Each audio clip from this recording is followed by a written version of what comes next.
অধীর আগ্রহ ও উৎসবমুখর পরিবেশে অনুষ্ঠিত হলো বৃহত্তর ফরিদপুর সমিতি ইতালি বোলজানো শাখার অভিষেক ও ঈদ পুনর্মিলনী উপলক্ষে এক জাঁকজমকপূর্ণ সাংস্কৃতিক অনুষ্ঠান। পাহাড় ঘেরা সুন্দর বোলজানো শহরে ৯ জুন আয়োজিত এ অনুষ্ঠানে প্রবাসী বাংলাদেশিদের বিপুল অংশগ্রহণ ছিল চোখে পড়ার মতো। বিস্তারিত থাকছে রিপোর্টে। অধীর আগ্রহের অভিষেক ও ঈদ পুনর্মিলন এবং সাংস্কৃতিক অনুষ্ঠান হয়ে গেল ৯ জুন ২০২৫ সোমবার জাঁকজমকপূর্ণভাবে বৃহত্তর ফরিদপুর সমিতির পাহাড় ঘেরা ইতালির বুলজানোতে।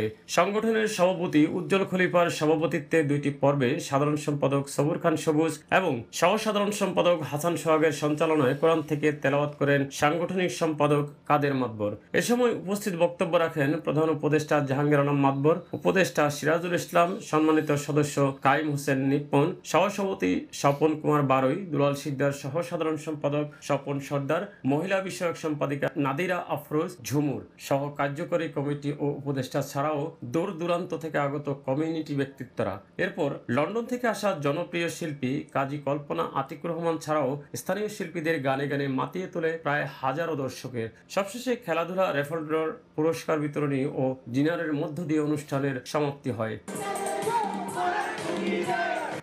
আমাকে সবাই এই ফরিদপুর সমিতির সভাপতি হিসাবে নিয়োগ করেছেন। অনেক অনেক অনেক বেশি ভালো লাগতেছে, যা অনুভূতিটা ভাষায় প্রকাশ করতে পারছি না, কথাই বলতে পারতেছি না। অনেক অনেক অনেক ভালো লাগতেছে, এখানে আসাটা আমার সার্থক হয়ে গেছে। ৫৫ একটা টিভি পেয়েছি। জাহাঙ্গীর আলম শিকদার, আয়ন টিভি।